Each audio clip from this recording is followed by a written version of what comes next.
자, 우리나라 1935년이면 일제치하에 있었을 때인데, 자, 이 1935년이 우리나라 문화재에 있어서는 아주 중요한 일이 있었던 그런 해입니다. 자, 우리 뭐 알다시피 우리나라가 일제치하에 있을 때, 일제시대 때 우리나라의 대부분의 문화재가 일본 도굴꾼들 때문에 다 파헤쳐지고 우리나라의 수많은 문화재가 외국으로 다 반출이 되도 뭐 심지어 우리나라 여러 가지 도자기라든지 뭐 좋은 그런 물건들이 대형 박물관에 있고 막 이러잖아요. 그죠? 그때 하여튼 일본 사람들이 우리나라에서 돈 되는 건 그냥 다 훔쳐가고 그렇게 했었는데 자, 그때 우리 당시 청년이었던 문화재 독립가로 불리는 간송 정형필 선생이 일본 골동품상인 마에다 사이치로라는 사람을 찾아가는 날이었습니다. 봄날이었는데 자, 그때 엄청난 거래가 이루어졌습니다. 자, 우리 흔히 고려청자 그러면 딱 떠오르는 게 요거죠. 요거 제 주보에도 인쇄해놨는데 요거 이게 여러분 이게 문화재적 가치로는 돈으로 환산할 수 없을 정도로 우리나라 뭐 고려청자는 뭐 전 세계에서 제일 품이 높은 그런 자기로 알려져 있잖아요. 그 중에서도 이 고려청자는 여러분 한번 사진 한번 자세히 한번 보세요. 그 옛날에 상강기법으로 이거를 다 하나하나 이거 저기 조각칼로 파내고 거기 또 다른 색깔의 다른 흙을 넣어가지고 구워가지고 이 무늬를 넣는다는 건요, 이건 상상을 초월하는 일입니다. 그래서 이게 우리나라 국보 제68호.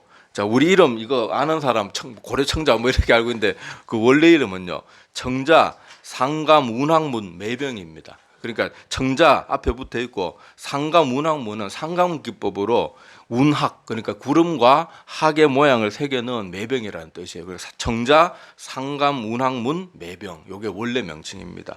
자, 이게 하도 물건이 뛰어나니까 조선 총독부도 요거를 가져가려고 애를 쓰고 있었는데 그때 당시 마에다 사이치로라는 골동품상이 도굴꾼으로부터 이거 사들여가지고 이것의 가격을 제시했는데 조선 총독부한테 제시한 가격이 2만 원이었는데 조선 총독부는 10,000원까지 해달라 이랬는데 요새 뭐 이러면 10,000원 그러니까 감이 잘 안 오시는데 요새 뭐 칼국수집 좀 좋은 데 가면 칼국수 한 그릇에 12,000원 그런 데도 있더라고요. 칼국수 가격 한 그릇도 안 되는구만 뭘 막 그럴 수 있을지 모르지만은요. 자, 이게 그때 당시 1,000원이요.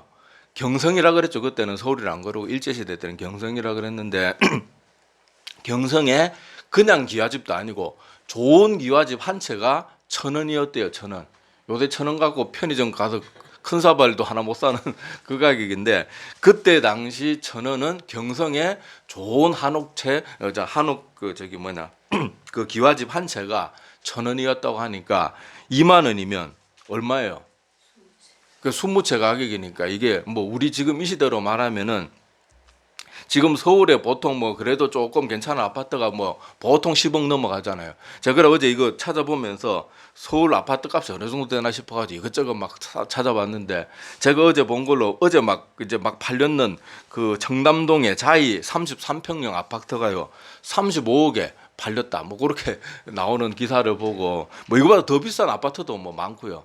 그래서 서울에 뭐 그래도 조금 허름한 아파트도 요새는 거의 한 10억 가까이 줘야 많이 10억이 자리만 좀 좋으면은 10억이 넘고 막 이러는데 자, 여러분 그냥 10억 뭐 적게 잡아가지고 10억이라 그래도 얼마예요? 200억. 이 청자 하나 가격이 그때 당시 200억인데 여러분 그때는 또 우리 지금 이 시대보다 경제적으로 더 힘든 시기니까 그때 하여튼 이 2만 원이라는 가격은요 조선 총독부도 감당이 안 되는 가격이었단 말이에요. 그러니까 얼마나 비싼 그거였어요. 근데 이 한국의 이 간송 전형필이라는 젊은 청년이 그때 나이 29인가 그렇게밖에 안 됐는데 그 청년이 돈가방 하나 들고 가서 그냥 그 자리에서 그걸 사버렸어요. 조선 총독부도 못 산 거를. 그래서 이때 이 지금 우리 전 세계에서도 가장 고려청자 중에서도 최고급이라고 치는 이것이 일본에 그 해외로 반출되지 않고 이 사람 한 명 때문에 남게 되었는데 여러분 이것이 만들어진 게 고려시대니까 거의 1,000년 전에 만들어졌는데도 한번 보세요. 이 빛깔과 문양이 1,000년이 지나도록 그대로 남아 있는 거예요. 놀랍지 않습니까? 그리고 도자기를 좀 아는 사람들이나 이런 사람들이 청자의 그 빛깔을 보면요, 이 황홀경에 빠지는가 봐요. 그래가지고 이 청자에 이게 팔렸다는 소식을 듣고 일본의 또 수집가가 이걸 가격을 내가 2배 더 쳐줄 테니까 4만 원에 쳐줄 테니까 팔으라 그랬는데도 이 간송 정영필 선생이 당신이 이것보다 더 좋은 물건을 가져오면 제가 2배도 받지 않고 요거 그냥 2만 원에 그대로 드리겠으니까 더 좋은 거 가져오십시오 이렇게 말하면서 아주 지혜롭게 그렇게 거절을 했다고 하더라고요. 그래서 하여튼 이 엄청난 물건이 하여튼 외국으로 나가지 않고 일본인들 손에 넘어가지 않고 일본 놈들이에요. 우리나라를 얼마나 수탈을 많이 했는지. 자, 하여튼 간에 그렇게 됐는데, 자, 이렇게 엄청난 이 도자기, 이게 원료가 뭔지 여러분 다 아시죠? 뭘로 만듭니까? 진흙으로 만들어요. 진흙으로. 우리 뭐 맨날 저기 도자기 만드는 그 공예 같은 거 이렇게 TV에서 다들 몇 번씩은 봤을 거 아니에요. 보면은 뭐 진흙 같은 거 물론 뭐 진흙도 막 잘 골라야 되겠지만 그 진흙을 가지고 그 물레 막 돌아가는데 손 요렇게 해가지고 막 빚어가지고 막 올리고 막 그렇게 해가지고 또 도자기 뭐 그 막 불가마에다 굽고 막 그렇게 하고 특히 상감 이런 거는요 또 모양 만들어 놓고 조각칼로 파고 거기 또 다른 색깔의 흙을 넣고 막 굉장히 복잡합니다. 그리고 여러분 이게 막 어마어마한 온도에 구워지다가 보니까 이렇게 열심히 만드는데도 굽는 과정에서 약간 변형이 생겨요. 그럼 여러분 TV 보셨죠? 우리 같으면 그거라도 주세요 그러면 받아갈 것 같은 거를 막 그 장인들은 그냥 막 가차없이 그냥 망치로 막 남도 아예 주워가지도 못하도록 박살을 내버리잖아요.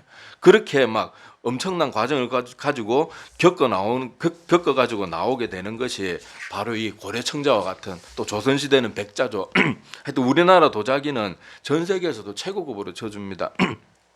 자, 그런데 똑같은 이렇게 진흙으로 만드는데도 여러분 그 어떤 것은 토기가 되고 어떤 것은 이렇게 도자기 훌륭한 도자기가 되는데 토기 같은 경우에는 한 600도에서 800도에서 그냥 대충 구워내면은 그냥 우리가 마구 쓰는 토기가 되는 것이고 청자나 백자 같은 물건들은요 1300도도 넘는 경우도 있대요.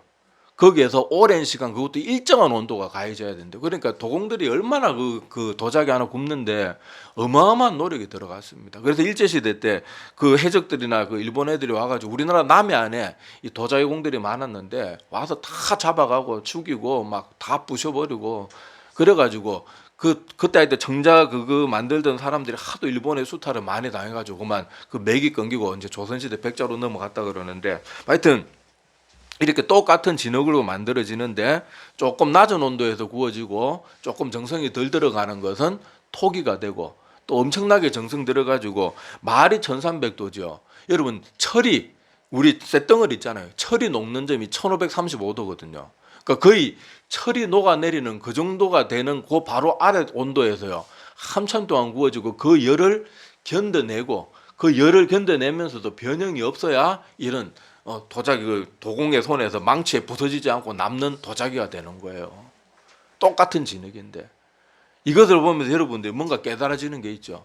똑같은 진흙으로 만들어져도 그 만들어지는 과정이 얼마나 우리 인간으로 말하면은 한 사람이 만들어지는데 얼마나 그 사람에게 시련이나 아픔들이 있는가에 따라서 평범한 사람이 되기도 하고 또 그 시간에 잘 이겨내는 사람들 중에는 훌륭한 사람들이 되기도 하는 거예요. 우리 성경에 나오는 유명한 인물들 보면은 고난 없는 사람이 누가 있습니까? 여러분 다윗과 같은 시간 보낼래 너 평범하게 살래 그러면 여러분 어떤 선택할 것 같아요? 여러분 온 나라가 나를 죽이려고 10년을 쫓아다녀요. 말이 10년이지 여러분. 하루도 살기 힘듭니다. 하루 길거리에 어디 누가 나만 보면은 당장 죽여도 된다. 그 운명이 떨어졌다 그러면 그리고 나라에서 합법적으로 나를 죽여도 된다 정도가 아니고 나를 잡아가지고 죽여가지고 내 시신이라도 갖고 오면은 부자 되게 만들어준다 이러면은요 내가 어떻게 살 수가 있겠냐고. 사람이 살 수가 없어요. 그거를 다윗은 10년을 오중했으면요 그 용감한 다윗이 그 블레셋 땅까지 자기 원수 나라까지 도망가가지고 막 수염에 침을 질질르면서 미친 연기까지 하면서 그렇게 살아남을 정도로 그런 고난의 시간을 보냈단 말이에요. 아브라함은 또 어땠습니까? 원래 잘 먹고 잘 사는 집안이었어요. 아브라함은. 그런데 자기 본토 친척 아비즘 제가 여러 번 설명드리지만 그때 당시에는 자기가 살던 지역을 떠나는 건 목숨을 걸어야 되는 일이었어요. 강도들의 습격을 당할 수도 있고 또 다른 그런 지역에 가서 쉽게 정착할 수도 있는 것도 아니고 그래서 아브라함이 어떻게까지 합니까? 자기 아내가 너무 이쁘니까 자기 옛날에는 뭐 자기 아내가 너무 아름다우면요 그 남자 죽이고 그냥 그 여자 가지는 거예요. 그러니까 그 아내를 누구라고 속입니까? 자기 동생이라고 그렇게 속이고 그런 일까지 했거든요. 자, 하여튼 아브라함도 잘 먹고 잘 사는 사람이었는데 하나님의 명령 한마디 듣고 그 나머지 인생을 그렇게 계속 떠돌이 비슷하게 그렇게 돌아다니고 막 그렇게 때로는 다른 나라에 침략을 당하기도 하고 여러 아픔의 시간들을 겪게 되잖아요. 그리고 여러분 목회자들, 우리 기독교 역사 속에서 훌륭한 목회자들 중에 막 고난 없는 사람 진짜 누가 있습니까? 정말 역사의 길이 이름 남을 만한 그런 사람들 중에 고난 없는 사람이 누가 있었어요? 존 번영 같은 목사님은 막 감옥에서 뭐 감옥 뻑하면 감옥 가고 말씀 바르게 전한다고 듣기 싫어가지고 훌륭한 수많은 목회자들이 다 고난이 뭐 가까운 예로 우리나라도요. 조금 이름 되면 알만한 목사님들 다 젊은 시절에는요 막 죽을 만큼 고생하고 그렇게 했잖아요. 근데도 안타깝게도 요새는 사역자 뽑을 때 담임 목사 뽑는데 그 사람이 얼마나 고난의 시간을 잘 이겨내고 젊은 시절에 많은 여러 가지 일들을 겪었는 그런 거 보고 뽑는 게 아니고 그저 학벌 좋은 사람, 큰 교회 출신 그런 사람 뽑다가 보니까 막 자기들 딴에 서류도 막 열심히 보고 이것저것 하고 뽑았는데 알고 보니까 그냥 빈 껍데기거든요. 그래갖고 교회가 막 담임 목사 바뀌고 시련에 빠진 교회들 참 많잖아요. 근데 여러분 사람이라는 것이요. 이 도자기처럼 고난의 시간을 겪으면요. 그 사람이 그것을 잘 이겨낸 사람들은요. 더 굳건한 사람이 되는 거예요. 제가 사역을 하면서도 그렇고 사회생활할 때도 그렇고 사람을 뽑는 자리 있잖아요. 사람을 뽑는 자리에 직접적으로 간접적으로 이렇게 개입하는 경우들이 뭐 어쩔 수 없이 생기는 거예요. 가령 제가 부교육자 때도 그렇게 부교육자가 이제 한 명이 이제 나가고 또 새로운 사람을 뽑게 되면은 지금은 요새는 뭐 지방에는 별로 안 온다 그러지만 불과 10년 전까지만 해도요. 이렇게 조금 사이즈가 있는 교회에서는 부교육자 뽑는다 그러면요. 원서가 막 바로 막 공고 올리자마자 하루 이틀 만에 막 수십 통씩 들어와요. 근데 담임 목사님이 그 하나하나 다 볼 시간이 없잖아요. 그러니까 1차적으로 누가 걸러줍니까? 우리 부교육자들이 일단 걸러주거든요. 그래가지고 한 두세 명 추려가지고 그래 목사님한테 이제 최종 안건으로 올리는데 자 그때 이렇게 만약에 조건이 거의 비슷해요. 뭐 조건이 거의 비슷한데 어떤 사람은 군대를 갔다 온 사람이고 어떤 사람은 군 미필이고 이러면 제가 또 이렇게 이거 예를 드는 거예요. 제가 목사가 설교할 때마다 힘들어 죽겠어요. 뭐 이런 말 하면은 목사가 교회 안 갔다 온 사람 참 군대 안 갔다 온 사람 무시한다 막 이러면서 또 따지고 설교 한번 하면요 바로바로 전화 받는 경우도 있어요. 뭐 목사님 누구 들어가고 한 거 아닙니까? 막 이러면서 요새 성도들은 겁도 없어요. 자 하여튼간에 그 예를 드는 거예요. 예를 뭐 군대 안 갔다 온 사람 밉다 뭐 그거 말하는 거 아닙니다. 자 그렇게 뽑게 되는데 자, 여러분 같으면은 내가 만약에 회사 사장이에요. 근데 뭐 세상에 그런 일이 없겠지만은 모든 조건이 다 동일한데 딱 하나 다른 게 군대 갔다 왔다 안 갔다 왔다 만약에 이 조건이 붙어 있다면 여러분이 사장이면 누구 뽑겠어요? 누구 뽑겠냐고요? 이건 열에 예외가 없어요. 군대 갔다 온 사람 뽑아요. 왜요? 우리는 본능적으로 알아요. 사람이 고난을 겪어본 사람이 뭔가 더 낫다는 걸 아는 거예요. 물론 이게 뭐 모든 사람이 다 적용. 군대 갔다 와도 개차반낸 사람이 있고 우리나라 보면 해병대 갔다 왔는데도 엉망진창으로 사는 사람 많아요. 그런데 일반적으로 볼 때 그래도 힘든 시간을 보낸 사람이 뭔가 더 나아요. 똑같은 일이 주어졌을 때도요. 뭔가 더 나아요. 군대 갔다 온 사람하고 안 갔다 온 사람하고 제가 사회생활 할 때 일을 시켜봐도요. 군대 갔다 온 사람은 좀 힘든 일을 해도 아 그래 뭐 같이 해봅시다 이런데 안 갔다 온 사람들은 막 이거 어떻게 하면 이게 인간이 할 수 있는 일이 아닙니다 막 이러면서 막 그러는데 하여튼 고난이라는 것이 하여튼 사람을 뭔가 더 성숙하게 하고 더 힘있게 만들어내는 그런 힘과 능력이 있습니다. 자 그래서 오늘 본문 말씀도 한번 보세요. 자 오늘 본문 말씀에 보면 자, 내 형제들아 너희가 여러 가지 시험을 당하고도 어떻게 여기래요? 온전히 그냥 기쁘게도 아니고 온전히 기쁘게 여기래요. 아니 고난을 당하고 막 여러 가지 시험을 당하는데 뭐 말도 안 되는 소리잖아요. 같이 아파해 줄게 이게 아니고 온전히 그냥 기쁘게도 아니고 진심으로 기쁘게 여기래요. 자 그러면서 이는 왜냐하면 자 그 이유가 뭔가 기록이 되어 있는데 너희 믿음의 시련이 뭘 만들어낸다고요? 인내를 만들어내는 줄 너희가 알미라. 자 인내를 또 어떻게 하래요? 4절에는 온전히 이루어가라. 이는 너희로 온전하고 구비하여 조금도 부족함이 없게 하려 함이라. 그러니까 여기 야고보 사도가 너희가 여러 가지 믿음 때문에 힘들고 어려운 그런 고난의 문제들을 만났을 때는 너희들이 정말로 기뻐할 줄 알아야 된다. 왜냐하면은 그 인내의 시간들이 다 지나가고 나면은 너희들이 어떻게 된다고요? 인내를 온전히 이루어가게 되기 때문에 그 고난의 시간들 가운데 막 원망불평하고 막 그러면서 고난에 삼켜지는 그런 사람이 되는 게 아니고 고난을 이겨내고 더 성숙해지는 사람이 되라는 거예요. 자, 여러분 우리 성경에 고난 그러면은 제일 먼저 딱 떠오르는 사람이 누구예요? 성경 좀 읽어보신 분들은 욥이 있죠, 욥. 자, 그 욥이 여러분 그렇게 우리 인간이 감당할 수 없는 고난은 다 당해서 하루아침에 다 당했는 사람인데 그 욥이 불평을 안 한 건 아니에요. 내가 태어난 날에 차라리 이 땅에 없었으면 막 불평을 하긴 했지만은 사실 그 정도 일 당했는데 여러분 믿음 안 져버린 것만 해도 대단한 거예요. 그 욥이 뭐라고 말했는가 제가 주보에 찾아놨는데, 자, 욥기서 23장 10절 말씀, 자, 여러분 한번 읽어주세요. 자, 시작.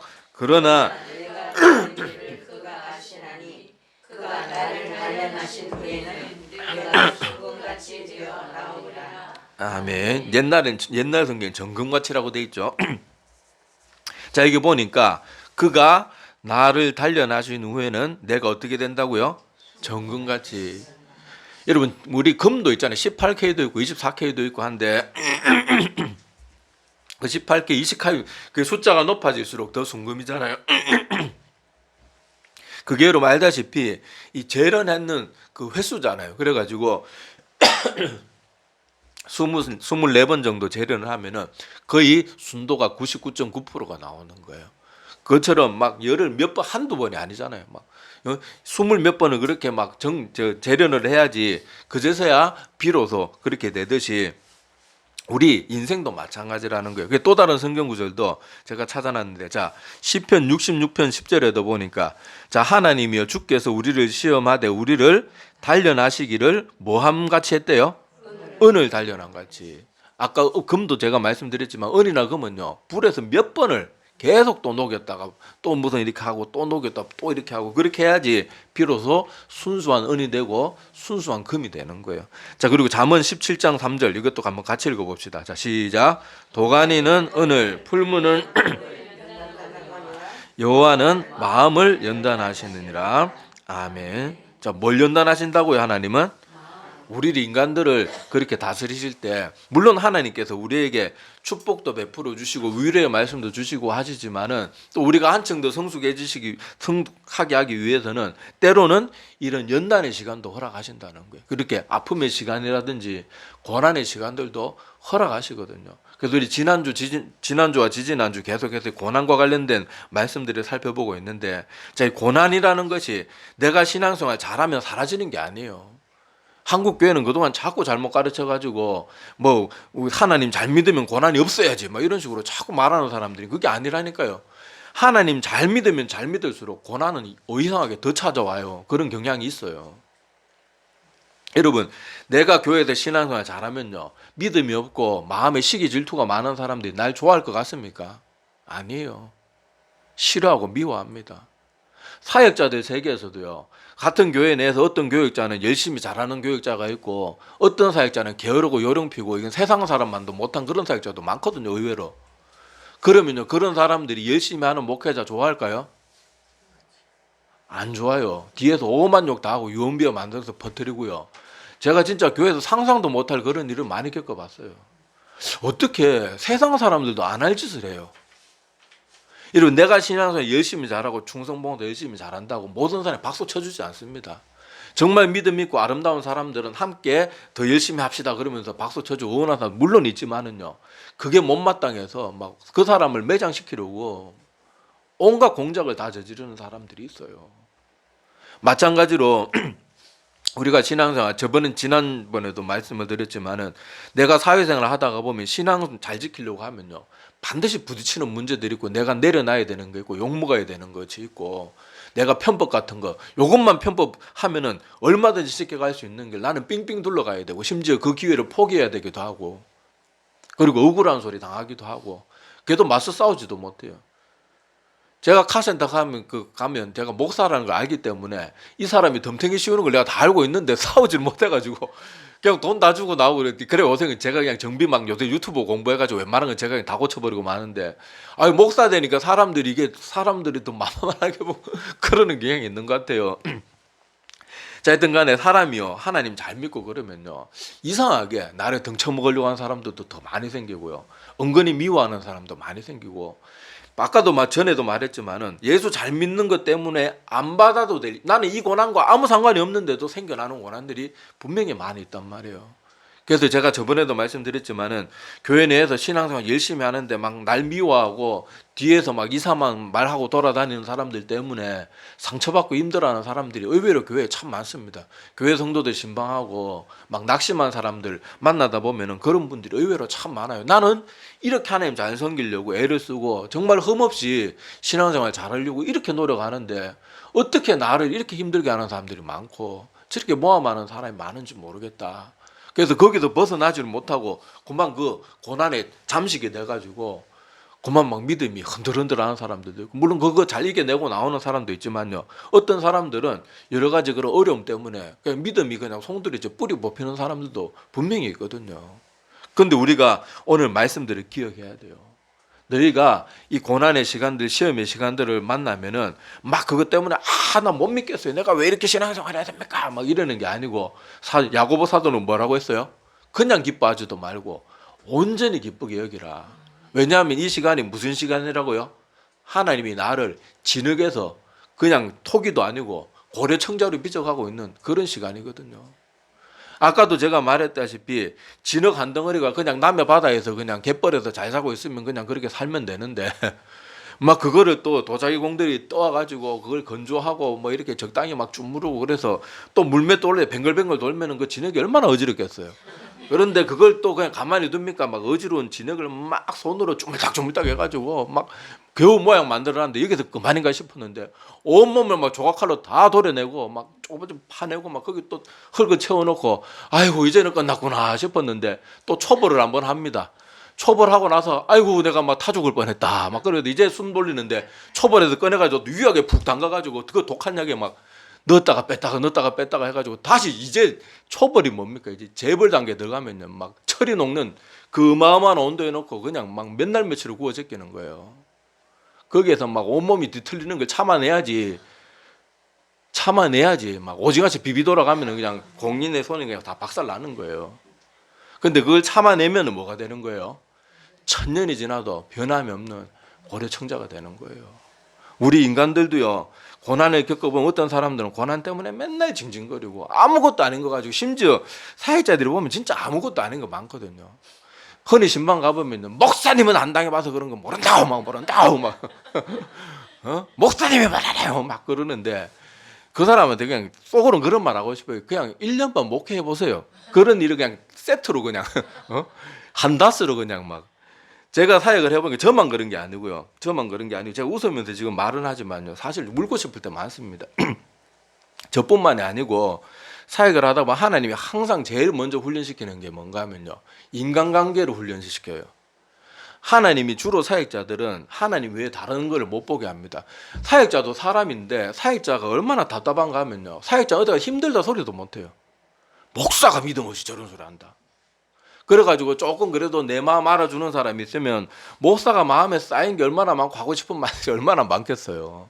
물론 그걸 다 목사들 뭐 안 그런 사람도 있지만 대부분의 이 건강한 목회자들은 그걸 참아내고 내색 안 하고 버텨내는데 그렇게 말이 통하는 사람이 생기면 얼마나 흉금을 털어놓고 그런 사람이 있다고 또 목사들 다 털어놓고 그러지도 않아요. 그런데 그런 마음이 맞는 사람이 있으면 얼마나 반갑겠어요. 막 이 성경 얘기도 하는데 막 뭐 배경 설명도 안 하고 성경 무슨 얘기 있잖아요. 그러면 예 뭐 이렇게 얘기했던 그것만으로도 제가 설교하면서 전에도 말씀드렸잖아요. 아니 그냥 성경 다 읽고 있으면 그냥 말만 하면 되는데 막 배경 설명 다 해야 되고 막 맨날 그러는데 하여튼 그런 사람 만나면은 되게 좋을 거 아니에요. 근데 그러면 하나님이 어떻게 하실까요? 계속 그 사람하고 관계 깊어지게 할까요? 대부분 하나님이 떼어놓습니다. 제가 존경하는 폴 워셔 목사님이 그렇게 목회자 되기로 했을 때 자기가 존경했던 그 목사님을 찾아가서 이제 목회자가 되기로 이제 어떻게 해야 되는가 상담하러 갔는데 그 목사님, 그리고 스승 목사님이 그걸 하나 묻더랍니다. 너 외로워질 준비가 되었냐? 그걸 묻더랍니다. 자, 그런 것처럼 하나님께서는요, 어떤 사람을 하나 들어 쓰시고 하나 사용하시는 데는요, 그 아픔의 시간들을 견디도록 하시는 거예요. 그걸 견뎌내야 이겨낼 수 있어요. 여러분, 사회에도 별난 사람 많은데 교회에 별난 사람이 훨씬 더 많거든요. 안 그럴 것 같죠? 우리는 생각하잖아요. 교회는 막 다 천사 같은 사람. 교회에 있어 보면 물론 천사 같은 사람 많고요. 목사보다 훌륭한 사람, 훨씬 더 뛰어난 사람. 저는 지금도 하나님, 저런 사람이 목사가 돼야지 제가 목사 되는 건 아닌 것 같습니다. 뭐 이러면서 그렇게 훌륭한 분들도 있지만은요, 진짜 세상에 사기꾼만도 못한 인간들도 정말 많아요. 제가 사역하면서 장로라는 사람들이, 재정관리하는 장로라는 사람들이 목회자 그 돈 가지고요, 목회자한테 줘야 될 돈 가지고 장난치는 거 제가 2번이나 제가 겪었어요. 그래도 교회 그런 거 한번 내가 밝히면은 다 풍비박산 날까봐 그냥 조용히 묻어두고 나오고 그런 일을 2번이나 겪었는데, 그 목회자들 월급 100만 원도 안 되는 그 월급 주면서요, 그걸 또 떼먹으려. 나 참 어이가 없어요. 더 주면 더 주는 몰라서 그런 일도 겪고요. 하나님께서 그렇게 모든 인간들한테 실망할 수 있는 바닥까지 다 보게 하십니다. 그리고 자기 자신에 대해서도 엄청나게 실망할 일도 충분히 보여주시고. 근데 그걸 겪고 나면요, 오만 별난 성도들 봐도요, 그런 걸 처음 겪으면요, 충격에서 헤어나오질 못하지만 그런 훈련을 받고 나오면은 이제 나도 저 사람과 뭐 별 다를 거 없는데, 나도 하나님이 안 붙들어 주시면 나라고 별 다르겠나, 뭐 나도 똑같은 인간이지. 그러면서 자꾸 그런 사람들 이해할 수 있는 폭이 넓어지는 거예요. 충격도 덜 받게 되고. 그러니까 예방주사를 맞는 거죠. 우리 독감 예방주사도 뭐 우리 옛날에 뭐 여러 가지 백신 주사도 맞지만은 그 맞는 이유가 뭡니까? 사실 내 몸에 병균의 일부를 막 주입하는 거잖아요. 근데 그거 맞고 나서 막 여기 막 혹이 나오고 막 뭐 진물이 나오고 약간 몸살 기운도 돌고, 그런데 그거 하고 나면은 진짜 병이 왔을 때 이겨낼 수 있는 힘이, 쉽게 이겨낼 수 있는 힘이 생기는 거예요.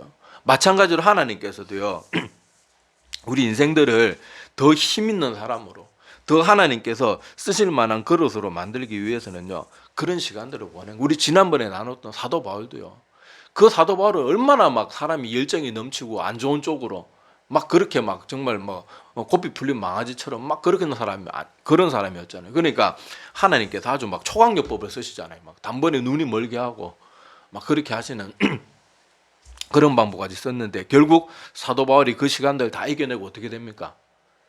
기독교 역사상 사도 바울이 그냥 신약 성경의 절반을 써내려갔잖아요. 그런 위대한 사람으로 쓰시고, 그렇게 죽을 고비를 넘겼으면서도 전혀 굴하지 않고 목숨 걸고 복음 전하는 그런 사람으로 삼으신 거예요. 그래서 우리도 신앙생활 하면은 나를 힘들게 하는 사람, 심지어 난 교회에 오면 위로받을 줄 알았는데 이렇게 힘들게 하는 사람들이 왜 있나, 막 이렇게 마음에 의문을 품고 막 하나님을 향해서 원망이 막 나오는 그런 사람들이 있다면 기억하세요. 하나님이 지금 나를 고래청자로 빚어가고 있는 거예요.